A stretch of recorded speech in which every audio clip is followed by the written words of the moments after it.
pré-traitement, de pré-entraînement. Donc, c'est pour impliquer l'ensemble et maîtriser l'anxiété. Donc, c'est une phase importante. C'est le temps c'est une occasion pour établir une relation, de susciter l'anticipation et de garantir un démarrage en douceur. L'idée, c'est que le formateur ou surtout les participants, hein, les candidats, ils arrivent, peut-être c'est la première fois hein, qu'ils vont rencontrer le formateur et ils ont des doutes sur le matériel, sur le formateur lui-même, sur la pertinence de la session, sur ce qu'il va leur apporter au travail, s'ils sont déjà dérangés, peut-être comme j'ai dit, si ça coïncide pas avec le temps d'y aller home disponible, donc ça coïncide avec la fin du mois ou je sais pas. Donc, ils sont tous dérangés peut-être par la formation. C'est pas toujours ils arrivent par motivation, motivés à la formation. Il y a des choses, des moments, surtout la formation entre entreprises, les candidats, mais qui jugent maintenant motivés parce que peut-être c'est pas eux qui ont fait le choix, ou là même s'ils ont fait le choix, ils ont fait un investissement, comme vous par exemple, vous avez fait un investissement en temps et en argent, donc vous avez des doutes, vous avez posé toutes les questions possibles avant l'inscription. Ouais, non, je reviens, la norme ISO 29993, il y a différentes les structures, il y a 14 chapitres. Il contient 3 chapitres uniquement sur l'information. Uniquement sur l'information. Il y a un chapitre 4 qui a donné une information générale à donner aux candidats. Il y a un chapitre 6 qui a donné des informations spécifiques avant que le candidat ne procède à l'achat. يعني خصو يعرف شنو هو le remboursement, يعني واش غيكون شي remboursement ديال le paiement, واش خصو يدير un paiement de la totalité du montant ou là يدير juste une partie ou هذيك la partie ce qui est remboursable ou il a le montant total واش غيكون يعني le remboursement total. Imaginez. Maintenant, je vous raconte ma propre histoire avec cette formation-là, parce que j'animais également une formation sur la 29 000. Ça fait 2 ans de la formation chez un cabinet de formation à distance, hein, à distance, en e-learning. Où les trucs, le contenu de la formation, croyez-moi, il ne correspondait absolument pas à la norme. Imaginez, parce que يمكن أول مرة كيبان هادشي ديال l'IA, donc ils ont préparé toute la formation en utilisant l'IA, en utilisant des logiciels de développement يعني ديال la formation, tout ce qui est structure de déploiement, comment il faut procéder, contacter les top managers, يعني la manière de déployer une norme كاينة, ولكن le contenu ديال la norme n'était pas le même. جابوا واحد la norme sur 8 chapitres, j'étais vraiment confus, de la confusion totale. بقيت كنقرا في دوك les slides وكنقرا وكنحاول نبقى نقول vraiment c'est peut-être une adaptation, c'est peut-être une version قديمة, mais j'ai pas pu me retrouver في la norme. J'ai dû les contacter pendant plusieurs échanges, ils ont dit voilà, mais j'ai demandé carrément d'être remboursé, hein. Et qu'ils ont procédé, imaginez, pendant presque un mois à la retransformation. Il y a le contenu du matériel de formation cool, je vous assure que ça a été fait que pour adapter à ma propre remarque. Ils n'ont pas procédé à un remboursement. Mais pour moi, j'étais convaincu. Et même après, j'ai exigé qu'ils me compensent parce que j'avais besoin de la formation pour un but. Hein, ils m'ont demandé, j'étais dans la préparation d'un déploiement. Voilà, donc ils m'ont perturbé, imaginez. Et là, j'étais perturbé parce que au niveau de la formation qui ne correspondait pas à la norme, et j'ai exigé d'avoir pas un remboursement, mais d'être inscrit dans une autre formation. Et la chose qu'ils ont faite, parce qu'ils savaient qu'ils ont fait une erreur grave. Donc non, moi, je suis dorénavant, je suis douteux.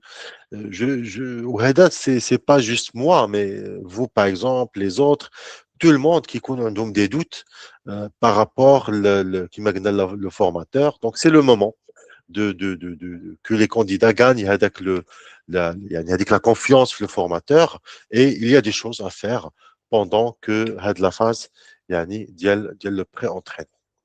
Donc, période doit être bien planifiée. Donc, va réduire l'anxiété. Donc, des activités structurées et la préparation aident les formateurs à canaliser leur énergie nerveuse. Donner un temps professionnel, donc un démarrage en douceur qui est bien organisé, indique que la formation sera utile et bien exécutée. Donc, on parle des objectifs, des règles qu'il faut respecter. Donc, le démarrage, pas directement dans la formation. Susciter l'intérêt des participants, donc des éléments interactifs, des visuels, du questionnement sur le sujet ou des éléments de la formation et répondre aux besoins spécifiques. Donc, ça, vous allez gagner un engagement précoce pour renforcer l'importance des protocoles de sécurité. Donc, l'anxiété de la phase ou l'anxiété de la formation, c'est un élément à payer. Hein. Donc, c'est ce qu'on appelle de payer des cotisations du formateur. Donc, ça arrive. Donc, même comment dirais-je, les formateurs les plus chevronnés vont à un moment vivre le moment d'anxiété, en particulier sur des sujets critiques, la sécurité au travail. Et il y a vraiment des raisons. Donc, il y a vraiment des raisons comme la gestion du temps, la perception du public et la présentation personnelle et la maîtrise du contenu. Donc, à deux, ce sont des éléments qui vont induire le stress. Donc, le temps, est-ce qu'il y aura assez de temps pour couvrir les questions de sécurité essentielles ou parfois, est-ce qu'il y a assez d'éléments pour couvrir tout le temps réservé à la formation? Donc, vous savez, parfois, on ne peut pas juste présenter des connaissances pendant toute la durée de la formation. Donc, maintenant, on a des formations qui se déroulent sur 5 jours continus de l'implémentation. Ce n'est pas pendant toute la durée de la formation. Peut-être, si on reste sur les connaissances et sur la norme, on va passer dans 2 jours. Mais il faut remplir, bien sûr, il faut compléter les trois autres par des éléments d'entraînement, des exercices et autres. Donc, on a la gestion du temps d'une manière générale. Est-ce que le temps sera suffisant ou est-ce qu'on aura l'occasion de faire des choses pratiques? Donc, à des éléments, ça induit l'anxiété. La perception du public, est-ce que les gens vont trouver le formateur crédible, compétent? Euh, Donc, il y en a des éléments très importants. La présentation personnelle, donc l'apparence, le style de présentation, l'apparence du formateur. Peut-être vous n'êtes pas toujours dans votre meilleur état d'apparence, hein, maîtrise du contenu. Parce on a souvent cette cette pression-là du formateur, comme c'est généralement est présenté, hein, même c'est pas uniquement vous, mais on dit que l'excellence ou le dernier élément du maîtrise du contenu, c'est de devenir un formateur. Donc, vous aurez cette étiquette de l'expert des experts. Hein, donc ça, et les participants, les candidats ont cette impression. Et je vous cache pas que c'est pas toujours vrai. Parce que parfois, moi, si j'ai 14 ans d'expérience, par exemple, dans le sujet de la sécurité, de l'environnement, mais parfois, il m'arrive d'intervenir sur d'autres sujets. Et donc, je ne suis pas nécessairement le grand expert du sujet. Et même dans la sécurité, par exemple, je ne maîtrise pas tous les éléments d'un domaine, hein, du PSM, je sais pas, du latex. Il y a ni des choses, il y a toujours de la spécialité, hein, comme pour la médecine. Donc, parfois, de la maîtrise le sujet, ça induit parfois, surtout si vous êtes devant des candidats et des participants experts eux-mêmes, où ils maîtrisent un sujet que d'autres. Matalan, il m'arrive parfois d'enseigner une formation d'ordre général ou qui connaît les participants des médecins. Donc, parfois, lorsque j'arrive au sujet des maladies professionnelles, au sujet de l'ergonomie au travail, pas mal de participants maîtrisent le sujet mieux que moi. Donc, ça induit automatiquement et indirectement de l'anxiété parce que euh, généralement, la moindre bêtise, la moindre erreur sera notée, hein, que ce soit dans la prononciation de la terminologie ou là, même dans pas mal d'éléments. Donc voilà, donc il faut également s'assurer de ça. Alors, c'est quoi l'anxiété exactement pendant la formation? Donc, le stress se manifeste physiquement, hein. Euh, donc, le stress vient généralement d'une question de capacité. Donc, vous avez les moyens, mais peut-être vous n'avez pas suffisamment de capacité. مثلاً ملي كتعرف, imaginez, عندك واحد la présentation, tu n'as pas encore terminé la présentation, mais tu dois la présenter. On t'appelle, on te dit, tu vas intervenir devant le DG dans 2 heures. Tu dois préparer le bilan de la sécurité de ce mois. Enfin, mais si question, tu ne peux pas préparer le bilan, mais tu n'as pas suffisamment de temps pour le faire. Ça va induire automatiquement le stress.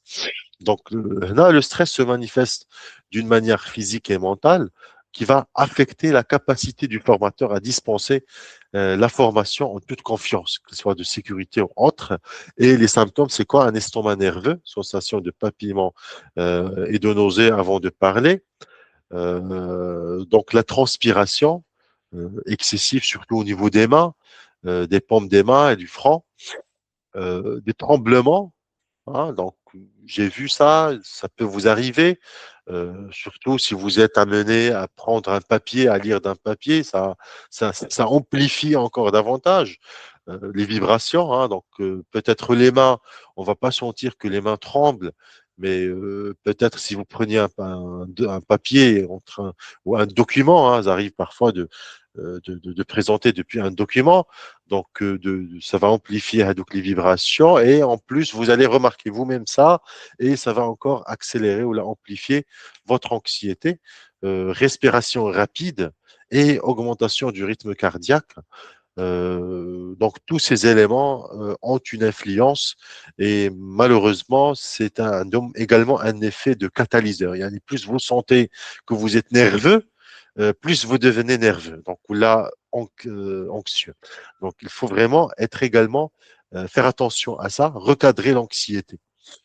Parce que il n'y a pas que l'anxiété, il y a la sensation de l'anxiété.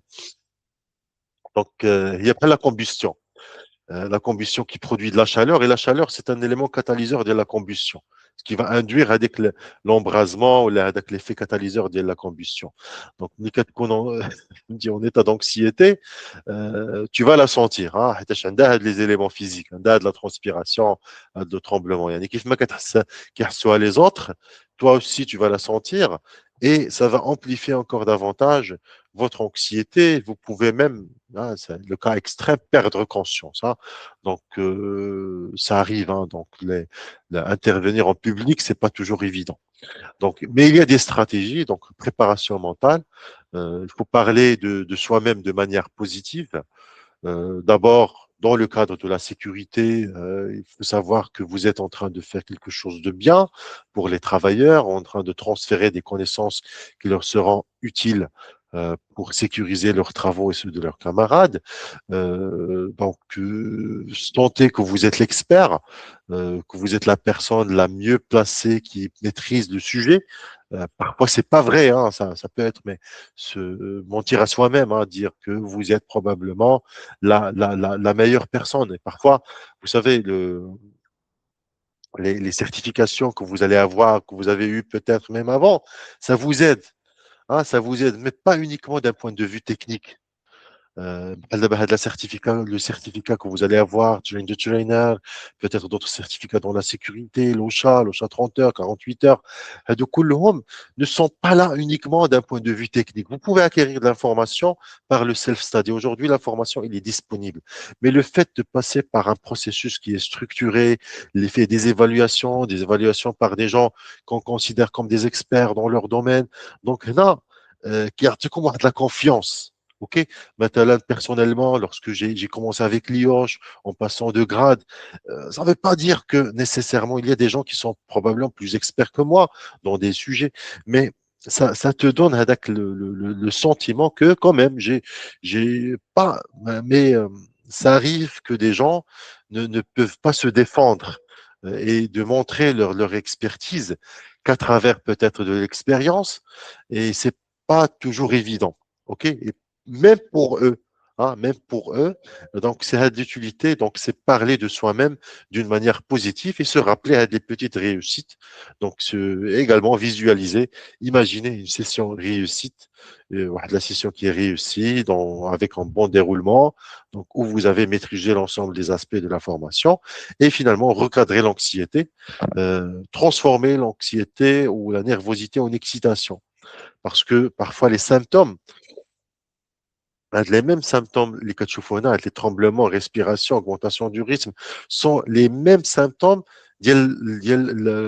lorsque vous êtes excité. Hein, lorsque vous avez un sujet qui vous touche et que vous voulez rapidement transférer, que vous êtes excité pour le transférer, vous allez avoir les mêmes. Et parfois, même, vous n'avez pas de l'anxiété, mais vous avez de la surexcitation et votre cerveau va mal interpréter ça comme de l'anxiété et vous induire l'anxiété. Donc, recadrer ça, pensez que c'est vraiment que vous êtes vraiment dans un état d'excitation par rapport à votre sujet. Donc, ce processus qui est connu sous le nom de script mental permet d'intérioriser les points clés et d'anticiper les questions et de se sentir plus en contrôle.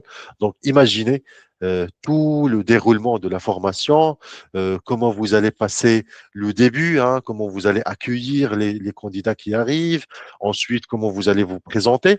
Ah, donc vous allez créer un script, يعني واحد le film, واحد le scénario. Maintenant, vous allez facilement présenter votre expérience, puis quelques certificats que vous avez eus, peut-être يعني par la suite le programme. Donc là, imaginez tout ça et faites-le. Et avec le temps, ça va venir tout seul. Hein. C'est comme, vous savez, aujourd'hui, on est tous impressionnés. Maintenant, في كنصليو في الجمعه ولا مع الدعاء l'imam qui maîtrise complètement الادعيه ديالهم مثلا mais c'est on sait que ça a été ils ont appris ça par cœur donc ils n'ont pas tout le temps même devant vous savez c'est quand même c'est pas un métier facile de faire la lecture devant يعني des milliers de pratiquants les كيجيو باش يتصنتوا c'est pas évident, mais ils ont acquis les éléments de trainer. Donc, il y a des pratiques, des choses qu'ils ont appris par cœur, hein, complètement, mais après, à chaque fois, il ne va pas improviser à chaque fois d'une manière donnée, sinon, يتلف. Donc, الأدعية كلهم, vous savez, aujourd'hui, حافظينهم. Donc, voilà, donc c'est des techniques bien maîtrisé qui facilite l'intervention. Donc, maintenant, tout ce qui est présentation, tout ce qui est comment vous allez accueillir, tout ça, n'hésitez pas à apprendre ça par cœur pour ne pas être dérangé.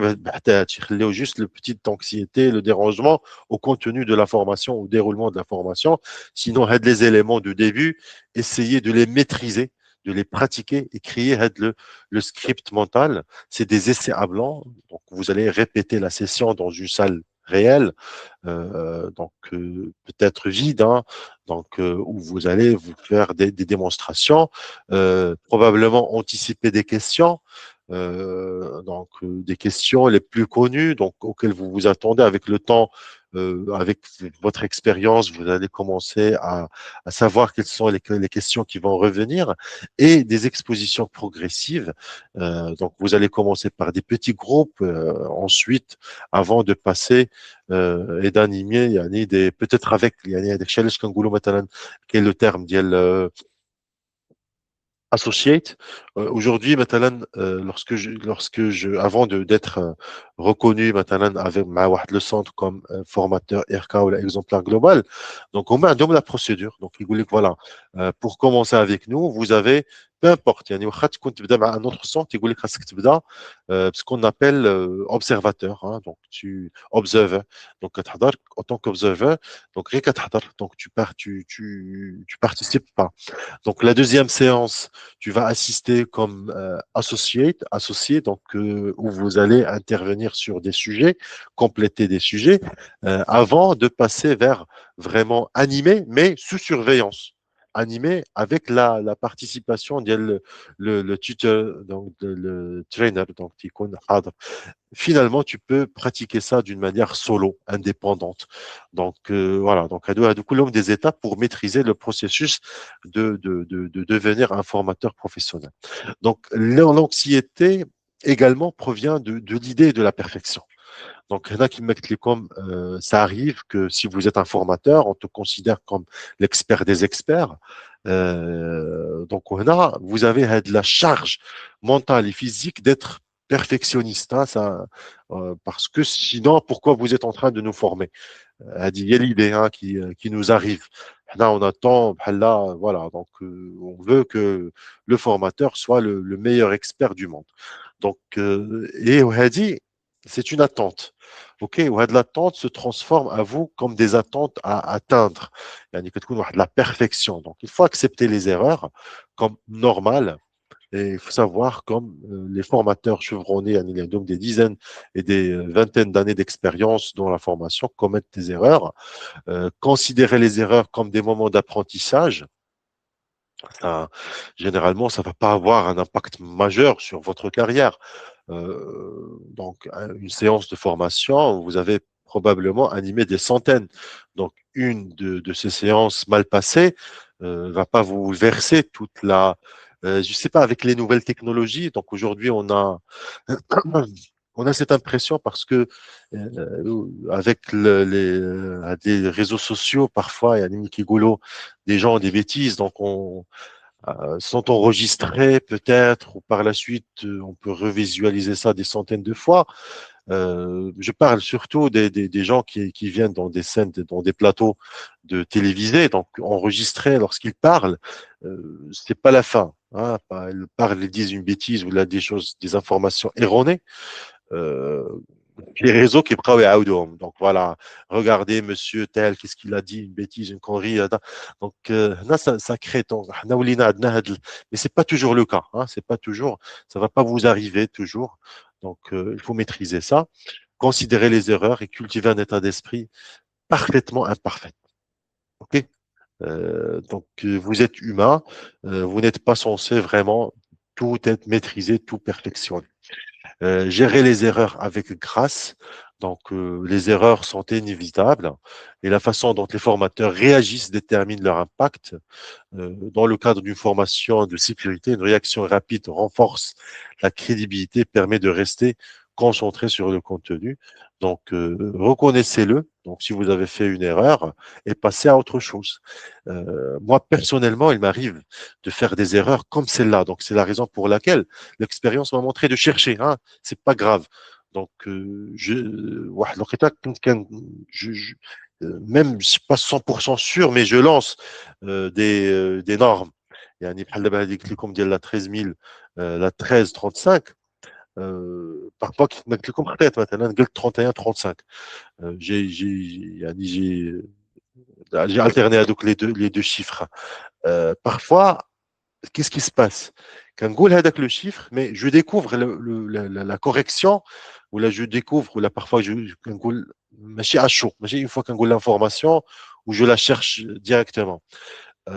كنقول l'information, maintenant imaginez, j'ai dit les chaises doivent respecter la norme 31-35 et on a avancé.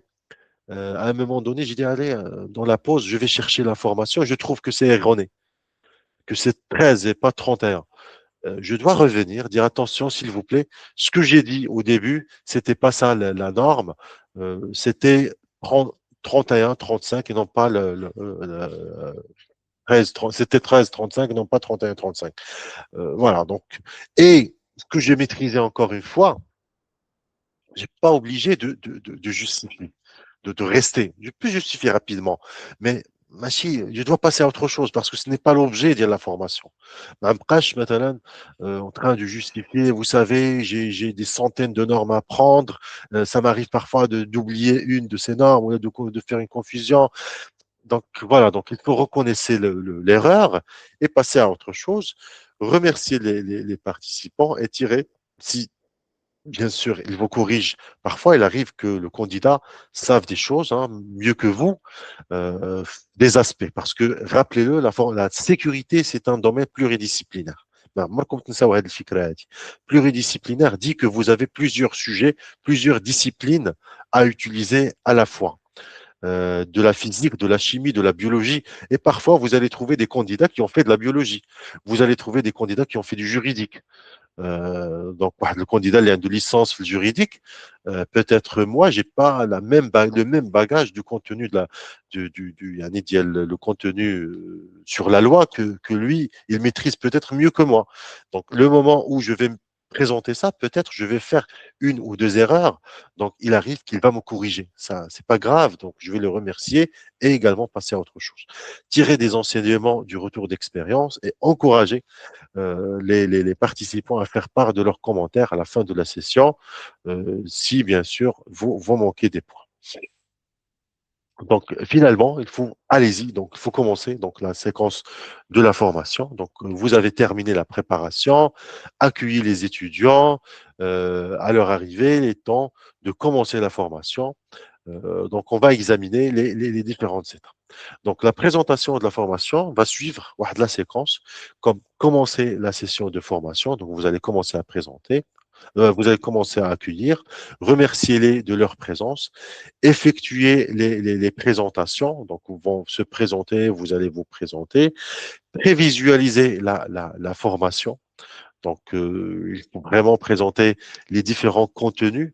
Hein, qu'est-ce que vous allez faire dans le premier jour, si vous avez plusieurs jours peut-être, ce que vous allez faire, même présenter ce qu'on appelle un plan de la formation. Je vous présente par exemple, maintenant, on va partir sur l'occupational par exemple. Et donc, parfois, c'est utile de prévisualiser la formation. Voilà.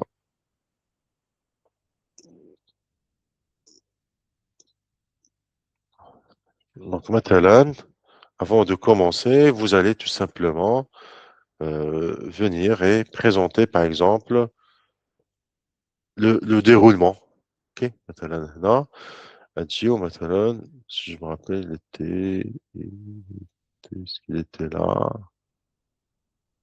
Ouais, voilà. Donc, c'est le plan de la formation. Voilà. Donc, هذا هو le plan. Donc, maintenant, c'est une formation sur 5 jours. Donc, c'est une formation sur 5 jours, maintenant. Si vous êtes un formateur de l'implémentation 45001, donc vous allez parler comme quoi il y aura l'introduction générale, donc on va présentation de la norme, définition et terminologie, les exigences dans le deuxième jour, on va parler des exigences et de la documentation, on va analyser en détail la norme, les informations documentées, le troisième jour, le quatrième jour. Donc, il y a ces différents examens. Le soir, on va avoir un examen théorique, un examen pratique. Donc, donc, vous êtes en train de prévisualiser toute la formation avec les candidats avant de vraiment passer au sujet de la formation. Donc, on a prévisualisé, présenter la formation. Donc, vous êtes un expert, vous avez préparé yani, les activités, les différentes activités, ce qu'on appelle les différentes activités d'apprentissage avec le matériel dédié. Maintenant, tout ce qui est connaissance, c'est des présentations de PowerPoint ou Word ou peu importe, PDF. Donc, s'il s'agit de quiz, hein, c'est des questions. S'il s'agit des exercices pratiques, c'est des scénarios avec des questions. Si vous avez des modèles que vous avez amenés, donc vous allez donc tout ça, ça s'appelle les activités. Donc, vous allez mener les activités d'apprentissage et discuter les avantages de la formation. Donc, vous allez la passer en revue. Finalement, donc vous allez tester les connaissances des élèves ou des candidats, évaluer la formation et son déroulement, remercier les candidats d'être venus et procéder à une évaluation et de la documentation post-formation. Donc, quelques idées donc, pour l'introduction. Donc, quelques éléments. Donc, remercier le public d'être venu. Voilà, donc ils ont fait un effort. Euh, c'est peut-être une question de décision personnelle ou de l'entreprise, mais l'idée, c'est que ils ont fait un effort pour se déplacer, pour venir, donc il faut les remercier. Discuter des questions d'ordre intérieur au début de la session, que les différentes règles euh, qu'il faut respecter, établir la crédibilité. Donc, présentez-vous, présentez votre formation, donc créer un état de crédibilité que ce que vous allez présenter est crédible, il vient de sources crédibles, accréditées, des choses qui sont certifiées, reconnues. Donc, je pense que les candidats, par exemple, qui ont assisté à notre formation de l'IOSH, ils savent que généralement, la première moitié du premier jour, on la consacre à une présentation de l'IOSH, des avantages, des différentes frameworks, de à quoi va servir la formation. Donc, tout ça, c'est pour créer une sorte de crédibilité, briser la glace. Donc, vous pouvez également demander aux candidats de se présenter, peut-être cadrer la manière de présenter des candidats parce que vous savez, si vous allez parfois, vous n'avez pas assez de temps pour que chaque candidat présente d'une manière détaillée et en même temps, ça cadre et ça réduit l'anxiété des candidats. Parce que parfois demander à un candidat de se présenter, il a l'impression comme s'il est dans un entretien RH où il doit se présenter, il doit se défendre sur ses compétences. Alors que c'est pas l'objet de cette formation. Ce n'est pas un pre-requirement. Ça arrive parfois de faire une évaluation de pré-formation, mais ce n'est pas l'objet pour briser la glace. Donc, parfois, il faut cadrer. Voilà, on vous demande juste de présenter votre entreprise, peut-être, le nom, prénom de l'entreprise, vos nombres d'années d'expérience, votre formation et si vous avez des objectifs. Donc, deux, trois questions bien cadrées. Parfois, il arrive que si vous ne cadrez pas la présentation et l'intervention des candidats, le premier candidat peut-être va étaler, va s'étaler. Et généralement, hein, ça arrive qu'il soit la personne le plus senior. Si vous faites des formations pour les managers, il m'arrive parfois que ce soit le DG de l'entreprise. Donc, bien sûr, il va présenter toute son expérience, donc ce qu'il a fait. Il va prendre une dizaine de minutes. Les autres vont faire idem. Vous ne pouvez plus après interrompre le candidat en pleine présentation. Et si vous avez des dizaines ou 20 candidats, donc vous avez la moitié du jour qui est perdu. Donc, présentez l'ordre du jour, donc ce que vous allez faire, ce que vous allez, le plan de formation, déterminer les attentes du public. Voilà, donc déterminer également les pauses, hein. Généralement, les pauses de courte durée sont demandées à condition que les candidats ne débordent pas. Parfois, ça arrive que les candidats débordent. Donc, si vous faites beaucoup de la culture, hein, de discuter. Donc, moi, personnellement, même si c'est une recommandation de pause de 5 minutes toutes les heures, mais parfois, vu qu'on déborde, on a de la culture. يعني ملي كتعطي واحد كنشوف انا مثلا ملي كنعطيو واحد لا pause, surtout c'est en présentiel, hein. À distance, c'est pas trop maîtrisé ou en présentiel, ملي كتعطي 15 minutes, généralement les gens prennent une demi-heure. Donc, il a كنتي عطاتي 5 minutes ou qui va déborder vers 10-15 minutes. Donc, ça sera pas. Donc, toute la durée de la formation sera perdue dans les pauses. Donc, fixez un délai pour votre présentation pour faire savoir à tout le monde quand la formation sera terminée et éviter de déborder, ok, sur des sujets. Euh, Sachez que c'est automatique parfois.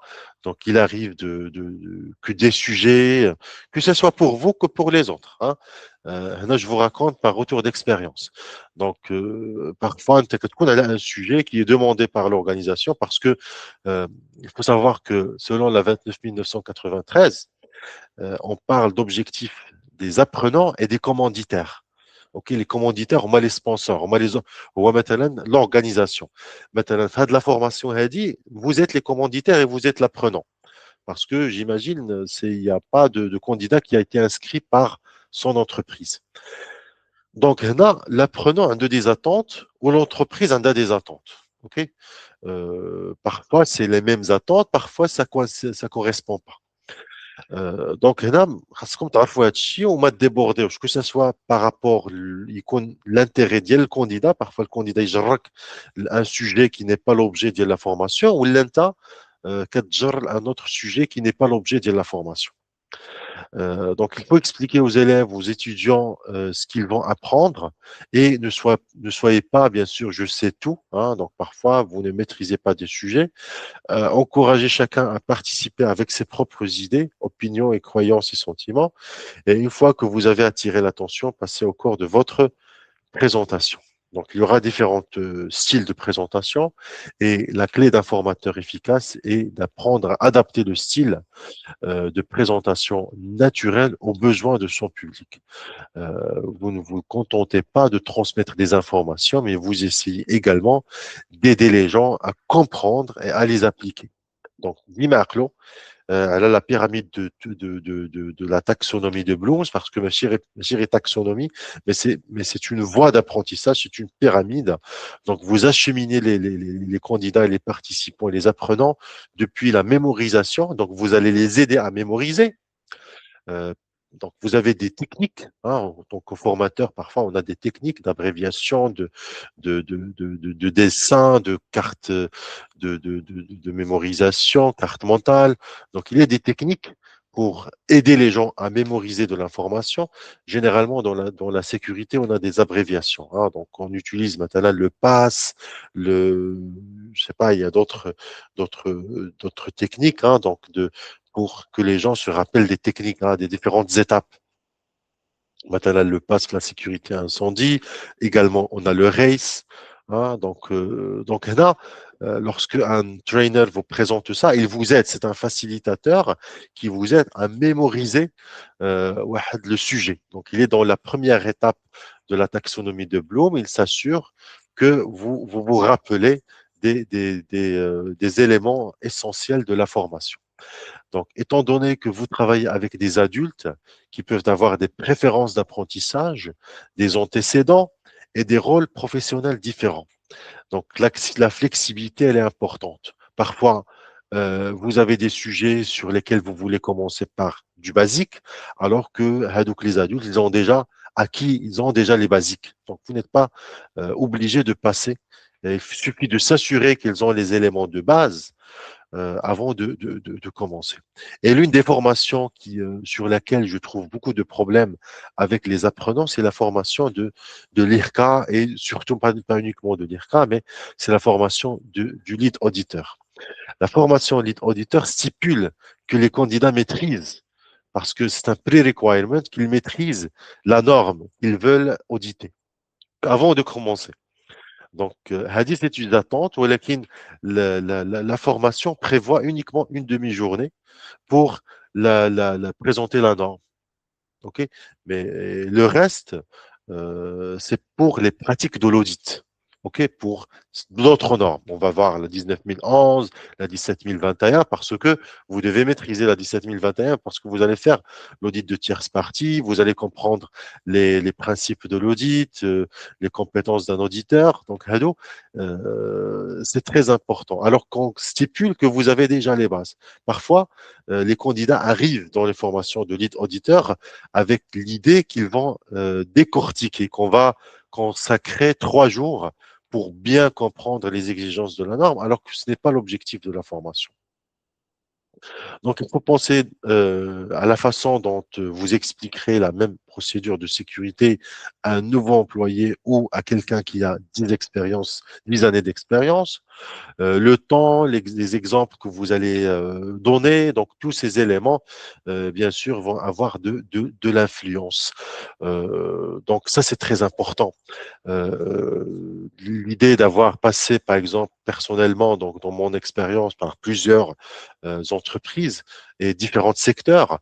Donc l'idée parfois quand je forme des gens qui viennent du secteur de minier,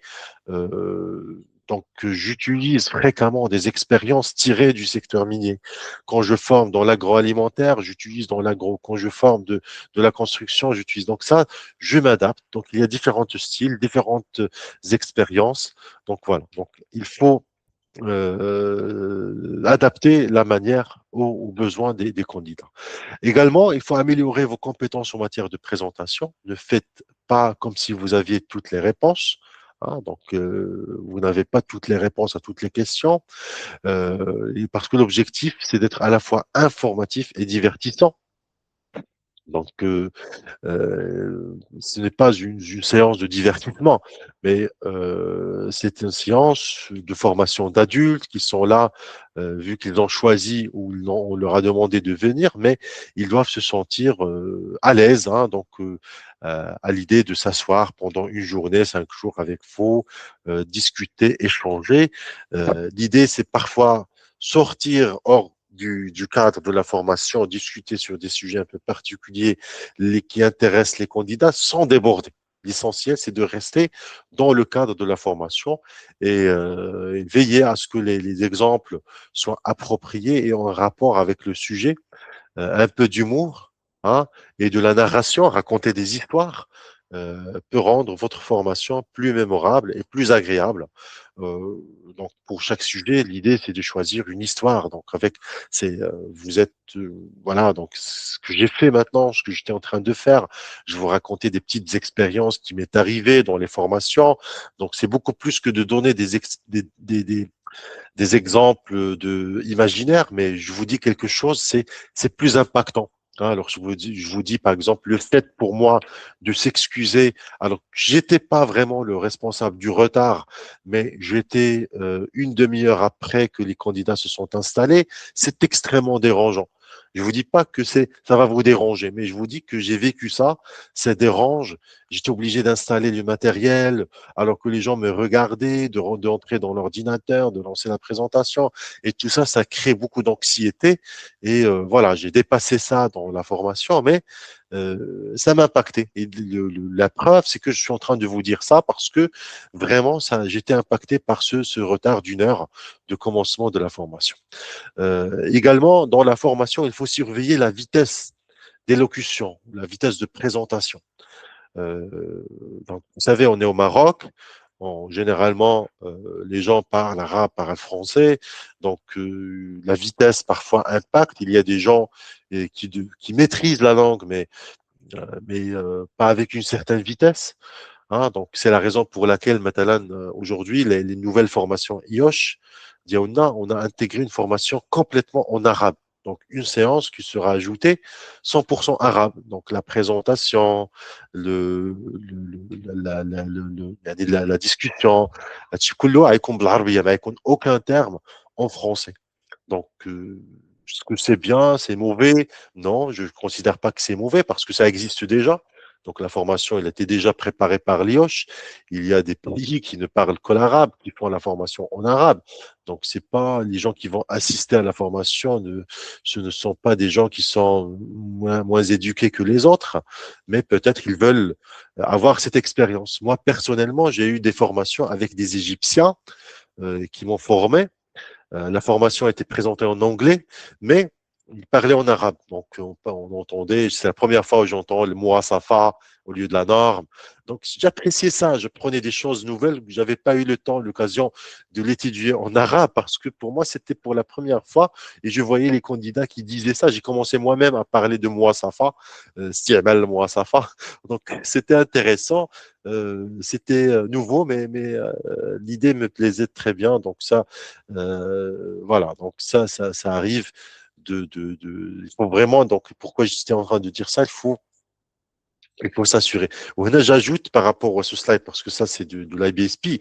Donc, moi, j'ajoute à la vitesse de l'élocution, ajouter ce que je vous ai présenté, le biais cognitif de ce qu'on appelle la malédiction du savoir. Cherchez-la. Donc, c'est pas l'objet de vous la présenter. C'est un biais cognitif qui dit que vous aurez l'impression que les gens comprennent, surtout si vous n'avez pas de feedback.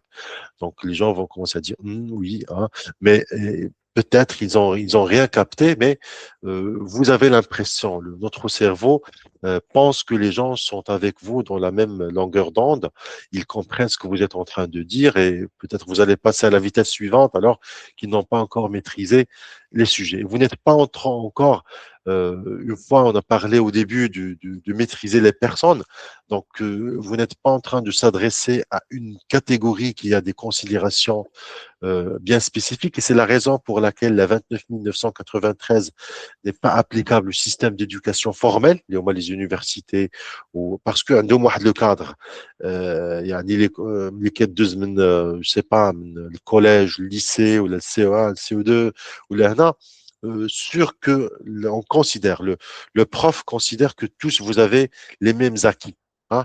On va commencer sur les mêmes bases, on va construire le programme du CE2 sur le programme du CE1. Alors que formateur professionnel, adult learning, euh, il n'y a aucune garantie que tu es en train de construire sur les mêmes fondations. Peut-être tu es en train de construire sur carrément les fondations sur Terre, ou une autre personne avec lui dans la même formation, il a déjà construit le troisième étage. Allah, comment tu vas construire. Donc là, l'hétérogénéité les groupes de formation, c'est un facteur qui va influencer votre manière de présenter. Peut-être si vous allez avec le rythme de celui qui est débutant, donc les autres vont s'ennuyer. Et si vous allez avec le rythme, la vitesse des autres, donc les autres vont rien capter. Voilà, donc il faut adapter. Le style de formation doit être adapté au public et parfois prendre en considération le besoin d'hétérogénéité, comment s'adapter avec l'ensemble du groupe. Évitez de lire les diapositifs. Hein, parfois, on lit. Hein, parfois, je lis des choses, mais j'hésite. Hein, donc, je vais éviter de lire parce que c'est comme c'est comme une duplication. Donc les gens vont se perdre entre vous qui est en train de lire et le diapo. Raconter des histoires, comme j'ai dit, raconter des histoires, des expériences vécues, c'est apprécié. J'espère hein, que c'est apprécié, mais ce qu'on a étudié, que c'est apprécié, que les gens apprécient le fait de leur raconter des choses vécues, en formation, par exemple, raconter des retours d'expérience, d'explosions arrivées, des accidents, des choses de ce genre. Assurez-vous d'être entendu. Hein, parfois, quand vous avez une grande salle, et parfois le temps, le volume vous voyez dans l'image le micro le monsieur qui utilise le micro, donc parfois peut-être la salle c'est une salle de conférence alors que il y a des gens qui vont réentendre. Utiliser des gestes naturels et répondre aux questions difficiles. Euh, pas les ignorer, pas, il faut répondre, pas dire n'importe quoi, mais il faut éviter de les ignorer.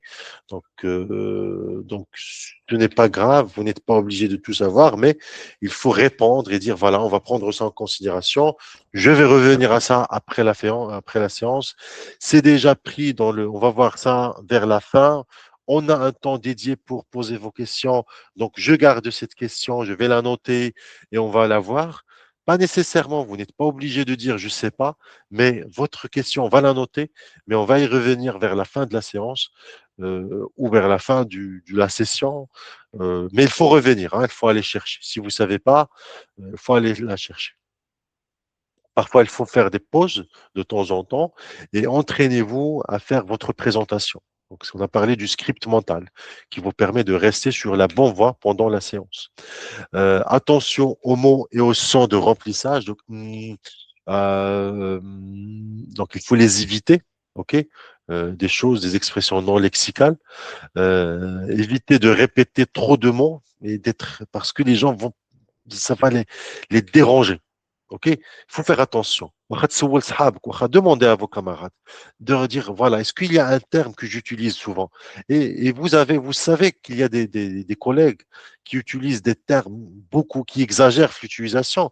Et à un moment, ça devient dérangeant. Hein? C'est pas, je vous dis pas de ne pas les utiliser, mais parfois vous allez les entendre des centaines de fois pendant la séance et vous allez être dérangé. Hein? Des mots comme évidemment, techniquement, par conséquent, donc, had les termes, c'est bien, utilisez-les, mais maîtrisez l'utilisation et s'assurer que ne pas les répéter trop souvent, hein. Je vous cache pas, ça dérange, hein, lorsque ça revient des centaines de fois la formation. Sachez quand il convient de vous excuser, comme j'ai dit, si vous êtes en retard, si vous arrive, si vous avez, je sais pas, un appel téléphonique d'urgence extrême, hein, donc parfois il faut vous-même donner l'exemple et aller ranger le téléphone à côté, ne pas l'utiliser. Donc, mettez sur un mode silencieux ou carrément en mode avion, hein, je sais pas. Mais s'ils arrivent que parfois vous allez recevoir un appel téléphonique d'extrême urgence, il faut s'excuser, mais il faut pas s'excuser d'une mauvaise présentation, d'une mauvaise. Donc, je m'excuse, je maîtrise pas le contenu, je m'excuse. Non, ça, il faut éviter.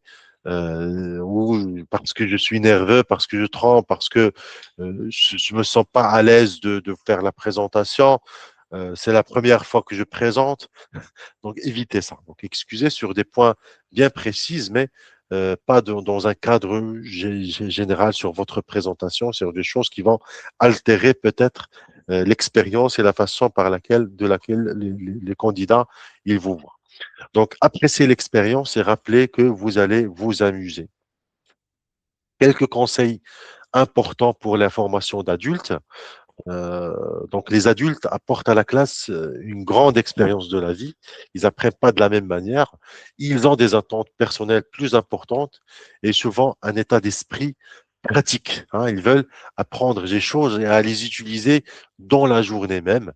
Donc, ils ont des choses qu'ils veulent expliquer, qu'ils veulent apprendre, peut-être des points, comme j'ai dit, peut-être qu'ils ont assisté à la formation, à une formation similaire et qu'ils ont encore des points qu'ils n'ont pas encore compris. Peut-être pour eux, c'est l'occasion de vous demander l'explication.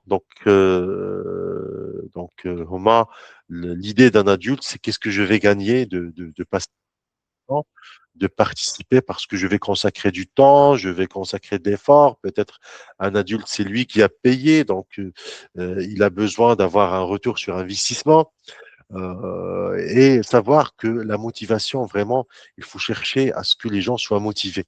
Donc, il faut chercher des raisons parce que les gens sont motivés par leurs propres raisons. Il y a des gens, peut-être, je constate ça parce que la plupart de nos formations sont accréditées. Et dernièrement, j'avais des expériences. Vous savez, quand on fait une expérience, une formation accréditée, on paye pour l'accréditation. Nous, les centres de formation, on paye pour l'accréditation. Donc, Hadi, c'est une raison. La personne vient s'inscrire pas pour le déroulement. Oui, c'est le déroulement, il est important, il veut apprendre des choses, mais pour lui, il a besoin de la formation accréditée, du certificat vérifiable, authentique, tout ce que vous voulez. Donc, vous pouvez lui donner la même formation, le même contenu, mais sans accréditer. Donc, pour lui, il a des attentes. Il sera motivé. Ça veut dire quoi motiver? Il va assister, il va comprendre, mais si la formation est reconnue et accréditée. Et ça, vous avez un moyen pour agir sur l'accréditation, mais pas sur lui, parce que ouais, il ne pourra pas être motivé que s'il y avait ces raisons-là. Peut-être il ne sera motivé que si la formation se déroule dans un hôtel. Vous n'avez pas le moyen pour contrôler ça. Donc ça, il faut juste s'assurer parfois à travers des évaluations d'un retour d'expérience sur les différents styles de motivation des adultes. Donc, quelques éléments à éviter lors de la séance de présentation. Donc, ignorer les questions des candidats et des étudiants, placer les participants dans un rôle passif, hein, supposer que les candidats utilisent ce que vous allez enseigner, peut-être ce n'est pas vrai, qu'ils ne vont pas pouvoir l'utiliser, critiquer rapidement un candidat pour une réponse négative ou réduire la confiance. Parfois, il arrive que les candidats répondent d'une manière erronée à vos questions ou ils présentent quelque chose qui est contre ce que vous êtes en train de dire. Donc, ils ne sont pas, par exemple, moi, je fais des formations dans les entreprises sur l'implémentation de la 45001, alors, ou d'autres normes, la 14000, la 9000. Donc, les gens critiquent, les gens disent, voilà, donc nous, on pense que c'est uniquement pour la forme. Surtout, pourquoi j'ai cité la 45001? Parce que la 45001, elle est importante parce que normalement, c'est la sécurité des salariés. Et pour eux, qui des candidats اللي عندهم واحد la mauvaise impression ou sur la norme d'un point de vue certification. Donc, ils pensent que les entreprises cherchent la certification juste dans un souci de réputation, de gagner des marchés. Donc, il n'a aucun intérêt d'un point de vue sécurité réelle. Donc, j'entends les remarques, mais il ne faut pas trop rapidement critiquer. Non, ce que vous dites n'est pas vrai. Je peux répondre de la manière. Un candidat qui me dit, vous savez, monsieur, l'ISO 45001 ne sert qu'à la certification. Je peux lui dire, non, c'est pas vrai, il sert à d'autres choses. Il motive les dirigeants, il va vous mettre en place un cadre structuré pour ça. C'est une garantie du respect de la conformité réglementaire. C'est ça et ça et ça et ça et ça. Mais au lieu de critiquer rapidement, donc il faut poser d'autres questions ouvertes sur des aspects maintenant de la vie quotidienne. Est-ce que vous allez acheter un produit مثلا اللي معروف qu'il a une marque ou un produit vendu dans du souk ou du marché, pourquoi? Donc, là, il va commencer à savoir, مثلا, il va choisir le produit et non pas ça. Donc, donc l'idée, c'est de ne pas trop critiquer et laissez-le penser la manière pour trouver lui-même la bonne réponse. Faire en sorte que les élèves et les candidats se sentent stupides, hein, donc il faut éviter ça euh, les ridiculiser pour se montrer expert. Parfois, on a le besoin de se montrer expert, donc on va ridiculiser le candidat donc pour se montrer comme quoi un expert. Voilà, je sais beaucoup mieux que vous. Faites en sorte que le contenu puisse être mis en relation avec la réalité. Ça, c'est ce que vous devez faire. C'est disons deux points. Donc, et appliquer les principes donc on a rien de les 5 éléments. Donc, on va les à ne pas faire et appliquer les principes d'apprentissage d'adultes. Ils ne veulent pas seulement qu'on leur dise ce qu'ils doivent faire. Ils apprennent souvent à résoudre un problème ou à faire face à un changement. Donc, il faut montrer c'est quoi le problème. On est dans une formation pour traiter quel problème. Qu'est-ce qu'on veut résoudre exactement. Ils apprennent mieux lorsque la matière est liée à leur expérience passée. Il faut trouver quelque part quelque chose qui a été vécu, hein. À un moment donné, pour cette formation, vous avez animé des formations. Donc maintenant, on est en train de trouver, d'échanger sur des choses pratiques. Et la formation, bien sûr, doit être utile pour eux. Donc là, vous pouvez utiliser des listes pour mémoriser des choses comme les lettres S spontanées, simples, sélectionner la méthode dans la mesure du possible, choisir sa récompense significative et sincère. Et je vous conseille d'utiliser les acronymes, donc utilisation d'acronymes pour faciliter l'apprentissage. Faites-leur savoir également ce qui est important. Parfois, dans un contenu, on utilise généralement la règle de Pareto, donc les 20-80. Donc, on va ajouter la surprise. Matalan, je suis en train de présenter un contenu à un moment donné. Maintenant, vous devez vous concentrer avec moi parce que ce que je vais dire est très, très important. Donc là, vous allez susciter l'intérêt par la surprise. OK? Voilà, donc ces 5 éléments sont les plus importants. Le chapitre 2, il est le plus grand chapitre, le chapitre le plus important de cette formation. Le chapitre 5, c'est ce. Donc voilà, donc là, vous allez les surprendre par la surprise à Kakimagangulu, par les 20-80 et rester vraiment crédible, hein, sincère, parce que vous allez chercher dans la formation les éléments les plus importants que les candidats doivent apprendre. Hier, j'étais avec la discussion avec M. Ahmed. Je lui ai dit que la chose pour moi, lorsque je fais la formation sur les 48 heures au chat, c'est que les candidats savent la liaison de passage entre les différentes normes dans la, yani, هذاك هو بالنسبة لي la chose la plus importante parce que après, vous pouvez voir ça sur Internet ou là, mais l'idée, c'est de savoir, mais quand j'ai la crainte de passer d'une norme à l'autre, ça, c'est vraiment très important pour moi dans le cadre d'une formation parce que à un moment donné, vous allez être confronté à différents systèmes de management de société et l'idée, c'est de s'adapter rapidement. Donc, vous savez déjà que vous avez 80% de votre système, il est mis en place et vous devez faire que quelques éléments. Donc là, quand je constate ça, je fais ça. Donc, les éléments les plus importants. L'implication est également cruciale. Donc, il faut donner la possibilité aux participants d'intervenir et inviter les gens à faire preuve de créativité.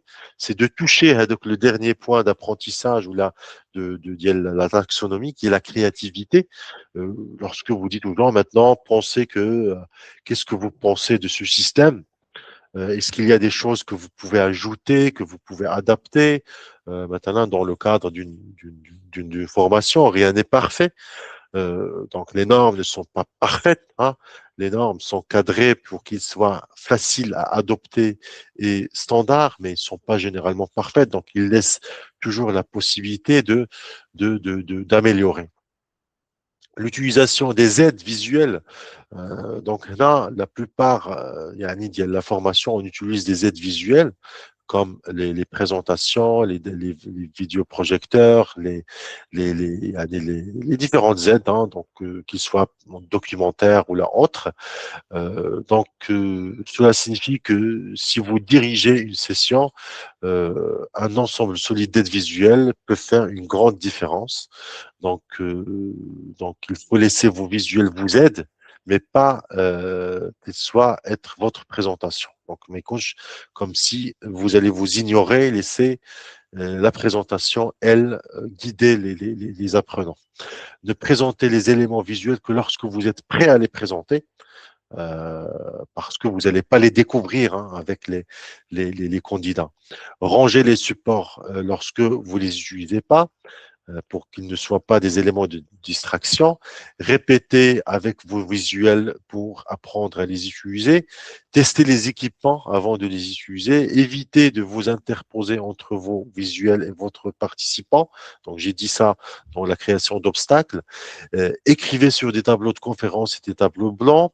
Utilisez un pointeur pour repérer les éléments importants sur les écrans et évitez de déplacer l'équipement pendant que vous l'utilisez et veillez à ne pas utiliser trop d'alimentation sur les diapositives. Donc là, c'est des éléments vraiment intéressants à utiliser pendant la présentation. Le septième élément de la formation, c'est de poser des questions. Donc, lorsque vous animez une session de formation, il faut poser des questions. Mais si c'est pas un élément, une bonne idée, mais c'est un élément stratégique et puissant parce que on a dit que ça rentre déjà dans l'évaluation formative, dans les activités d'apprentissage. Donc, vous devez encourager les participants à évaluer, ça vous aide à encourager la participation active, à évaluer la compréhension. Donc, poser des questions genre oui, non, pour vérifier rapidement, peut-être poser d'autres questions plus ouvertes. Pourquoi, quand avez-vous utilisé cela? Donc, pour s'assurer de la compréhension et de l'analyse. Favoriser la pensée critique, donc l'utilisation des photos et des vidéos. Euh, donc, construire un rapport. Donc, les questions contribuent également à créer un environnement amical et ouvert entre vous et les apprenants et identifier les lacunes en matière de connaissances. Comme on a dit, c'est une évaluation formative. Comme ça, vous pouvez vous adapter. Une stratégie en questionnement efficace pour maximiser l'impact des questions dans la formation à la sécurité. Donc, vous devez utiliser les techniques, préparer les questions à l'avance. Hein, donc, vous devez avoir vos quiz, vos questions bien préparées à l'avance, même la manière de les présenter. peut-être imprimée ou là directement sur les écrans. Créer un environnement sûr, encourager les participants à réagir positivement aux réponses, même les réponses incorrectes. Euh, donc, tous, on a des craintes de répondre d'une manière qui n'est pas correcte. Poser des questions, peut-être c'est la raison pour laquelle vous pouvez utiliser ce qu'on appelle les questions ouvertes, hein, qui ne demandent pas peut-être une bonne ou une mauvaise réponse. Hein, donc, les gens vont répondre et il n'y aura pas de mauvaise ou de bonne réponse. Posez des questions pour vous remettre d'une erreur et faites participer tous les participants. Parfois, ça arrive qu'un participant prend la parole parce qu'il maîtrise le sujet. Donc, vous allez ignorer les autres et assurer le suivi de vos réponses. Euh, donc, euh, donc, surtout si, comme on a dit, vous allez les décaler à la fin de la séance. Donc, vous allez utiliser, comme on a dit, des questions fermées et des questions ouvertes. Donc, l'utilisation de questions fermées dans la formation, dont l'objectif, c'est de permettre aux participants de saisir les faits essentiels, comme les normes ou les procédures d'urgence, et les formateurs ou et aux formateurs de vérifier rapidement l'exactitude. Donc, c'est des questions où il y a des mauvaises ou des bonnes réponses. Donc, les avantages, c'est qu'ils sont rapides, faciles à répondre, euh, ou les sessions limitées dans le temps. Donc, vous ne pouvez pas donner beaucoup de temps aux candidats de. Vous allez dire quelle est la norme au chat qui répond aux exigences du permis ou à une exigence. Vous pouvez même ne pas citer, mais dire de la consignation. Donc, il n'y a pas d'analyse là-dedans, et vous allez juste dire ça. Et là, le candidat doit répondre. C'est la norme 19, 10, 147. Vous allez lui dire c'est une mauvaise réponse ou vous êtes prêt. Hein. Non, c'est la 147, non, c'est la 46. Donc voilà. Sinon, vous allez dire est-ce que vous pensez que la norme répond à l'ensemble sécurise vraiment l'intervention pendant la consigne? Est-ce que la norme OSHA 147 sécurise l'intervention de consignation? Donc ça, c'est une question ouverte où les gens vont réfléchir aux différentes étapes.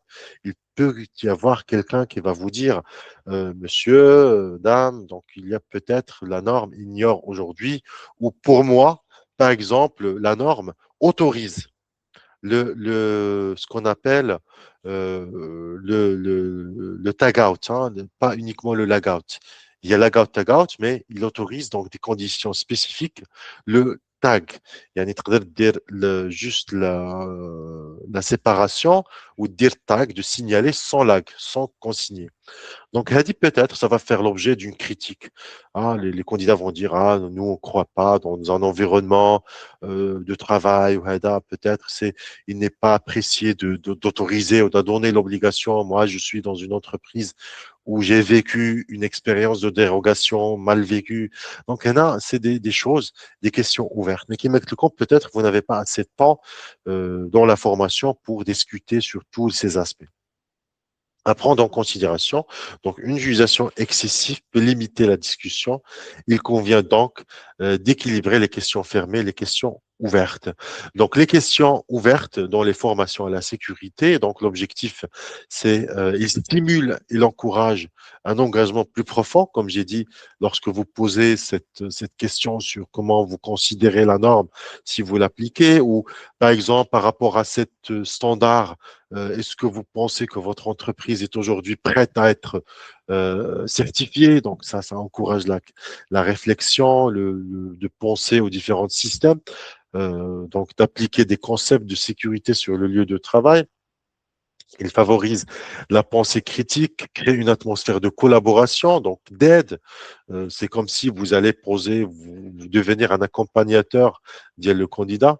Quand les utiliser, donc il faut les utiliser pendant les discussions, les activités basées sur des scénarios et à prendre en considération, donc prévoir suffisamment de temps, bien sûr, pour les réponses et soyez prêts à guider la discussion et à rester sur la bonne voie pour ne pas déborder et savoir comment arrêter le candidat parce que parfois ça peut déborder. Donc l'idée, c'est de vraiment équilibrer entre les questions ouvertes et les questions fermées. Donc dans un premier temps, donc vous pouvez commencer par des questions fermées. Donc un harnais de sécurité est-il nécessaire au-dessus de 6 pieds? Donc là, pour confirmer la connaissance de base, 6 pieds, c'est l'équivalent du 1-2. Donc de base au-dessus d'une session sur la protection contre les chutes. Passer aux questions ouvertes par quels sont les défis auxquels vous avez été confronté en utilisant un harnais sur place et utilisation dans le cadre d'activités. Donc, au cours d'une démonstration pratique, poser une question fermée. Et donc, là, je vois en job training. Donc, كدير واحد l'étape وكتسول, est-ce que c'est OK? Donc, les gens vont répondre. Et comment vous pouvez appliquer ceci sur votre lieu de travail? Donc, vous pouvez faire une combinaison. Et finalement, c'est l'écoute. Donc, répondre aux questions. Donc, répéter la question. Donc, lorsque vous allez entendre une question, il faut la répéter, ce qu'on appelle de paraphraser. Vous répétez la question, ça vous permet de quand même de la comprendre et de confirmer que c'est la bonne question posée parce que parfois, ça m'arrive, moi, par exemple, dont les micros ne soient pas correctement installés chez les candidats, ça m'arrive parfois d'entendre une question que je comprends pas ou j'ai des doutes. Est-ce que vraiment il veut comprendre ça? Donc, au lieu de, de répondre pendant 10 minutes et en fin de compte, je me retrouve que le candidat, c'était pas la question qu'il a posée, que voilà, il faut refaire. Donc voilà, il faut reposer la question et s'assurer que c'est la bonne. Répondre clairement, de transformer en un exposé général, donc répondre à la question et non pas ça doit pas devenir le sujet de la formation. Ça va vous arriver des questions, surtout qui sont posées par des personnes bien placées dans l'organisation, que ça devient le sujet. Félicitez l'élève ou l'étudiant et soyez sincère. Vers répondre d'une manière sincère, on va la constater, soyez honnête également. Donc les gens, ils ont une capacité à voir ça. Donc à voir est-ce que vous êtes sincère, authentique, honnête et revenez à l'étudiant. Donc déterminez votre réponse et revenez est-ce que qui a posé la question, est-ce que ça correspond à vos attentes et obtenez un retour. Bien sûr, de la question, si elle était utile ou s'il veut plus de détails. Sinon, s'il veut plus de détails, alors que vous n'avez pas suffisamment de temps, peut-être vous allez prévoir ça dans une autre séance ou là, en privé, ou là, n'hésitez pas à me contacter après, ou là, quelque chose de ce genre. Donc, dans la formation sur le lieu de travail, le dernier module, donc dans la formation, il ne s'agit pas seulement de dire ce qu'il doit faire et de s'attendre à ce qu'il reprend les tâches d'une manière fidèle, mais c'est vraiment d'exécuter, hein, donc correctement, en toute sécurité. Le formateur doit posséder les compétences solides en matière de démonstration des tâches, donc, il a qu'à dire une formation de travail en hauteur. Lui-même doit être apte à faire le travail en hauteur, par exemple, un sauvetage en hauteur. Une pêche compte juste une question théorique. Si vous voulez former des personnes compétentes, donc vous devez pour être en mesure de faire la tâche vous-même, hein. Donc être physiquement et mentalement et il y a la compétence reste compétent dans les deux considérations, donc connaissances, skills, à faire la même tâche. Donc, pour une formation en pratique de 7 étapes, dans laquelle vous allez commencer à l'étape, donc laquelle l'étudiant commence à l'étape 4, obtenir la permission. Donc, on va voir les 7 étapes. Donc, l'introduction, au cours de cette étape, donc le formateur discute les objectifs d'apprentissage et répond aux différentes questions de l'apprenant. Donc là, nous sommes dans un cadre théorique, hein, dans un cadre peut-être depuis une présentation PPT, des PDF, peu importe. Donc, مثلاً, une simple présentation d'un extincteur. Donc, on va présenter, il y a différents types d'extincteurs. Il y a l'extincteur à pression auxiliaire, on met les éléments de l'extincteur. Donc, il y a un percuteur qui est le poignet d'attaque, qui est le tuyau, qui est une... Donc, ça, c'est l'introduction. Par la suite, le formateur doit montrer et en racontant. Donc, dans cette étape, l'apprenant se familiarise avec les pratiques de travail sûres et chaque étape et explique pourquoi ils sont importants. Ça, c'est très important. Troisième étape, l'apprenant raconte et le formateur montre. Ok, donc là, donc c'est une étape où maintenant, parfois il y a des choses qui sont critiques, hein. Bah, j'ai donné l'exemple de l'extincteur, mais ça peut être des choses maintenant de la manipulation des produits chimiques, hein. Vous ne souhaitez pas que des explosions aient lieu pendant la formation. Donc, il s'agit de l'étape de sécurité qui demande à l'apprenant de décrire chaque tâche pour tester ses connaissances. Mais c'est le formateur qui exécute. Maintenant, comment porter la ceinture de sécurité. Donc, Machinta, c'est pas le formateur vous allez la faire, mais sous demande de l'apprenant. Donc, l'apprenant, il voulait d'abord dire la première étape. Donc, vous savez, est-ce que c'est correct ou pas? Donc, ensuite, la quatrième étape, c'est que l'apprenant raconte et montre. Donc, cette deuxième étape de sécurité exige que l'apprenant demande la permission d'effectuer chaque tâche. Donc, égal, voilà, je vais d'abord porter maintenant le masque de sécurité. Je vais l'attacher. Je vais le positionner de cette manière où, قبل ما يدير l'acte, il doit dire ça, prendre l'accord du formateur et puis mettre la tâche pratique. Donc ensuite, le formateur répond aux questions restantes et reconnaît le bon travail de l'apprenant. Et validation, une fois que les apprenants ont terminé la formation en cours d'emploi, le formateur les observe en train d'appliquer ce qu'ils ont appris dans l'environnement de travail réel pour s'assurer que vraiment l'acquisition de la compétence a été passée et finalise par une documentation dans laquelle on certifie que les apprenants sont compétents et qualifiés pour effectuer le travail en utilisant des procédures et des pratiques sûres. Donc, on a le SOP, hein, Safety Operation Procedures. Donc, là, donc, là, on va voir la prochaine section, donc les objectifs de la formation en cours d'emploi. Donc, l'objectif de la formation en cours d'emploi est de permettre à l'employé d'acquérir les connaissances et les compétences spécifiques à son emploi, domaine de travail. Donc, c'est la raison pour laquelle c'est très important d'appliquer les 7 étapes et de s'assurer que les connaissances, les compétences présentées donc sont acquises et maîtrisées avant de délivrer une qualification parce que, comme j'ai dit, ça va servir comme preuve, comme documentation aux employeurs pour faire une évidence vis-à-vis de requirements de l'OSHA. Donc, le cours كامل راه كان pour respecter la norme de l'OSHA, ainsi ASSP Z490.1, donc qui demande au formateur d'appliquer une méthodologie bien déterminée dans le cadre de la formation. Ce n'est pas le seul référentiel international des formateurs. Il y a d'autres référentiels. J'aurai le plaisir de les partager avec vous dans des PDF. Donc, comme celui de l'UNESCO, donc la formation des adultes, hein. Donc, je vais partager ce qu'on appelle les curriculum global.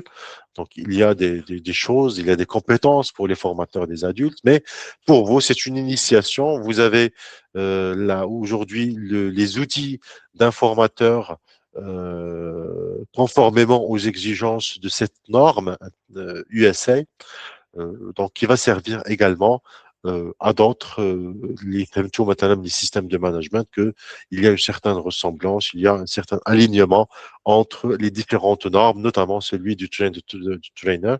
Donc, qu'il soit demandé dans le cadre britannique, dans un cadre marocain, dans un cadre américain, ils tournent tous autour les mêmes sujets que le formateur doit maîtriser son contenu pédagogique, son contenu d'expertise et maîtriser le déroulement pédagogique de la formation, surtout orienté vers les adultes, ce qu'on appelle adult learning.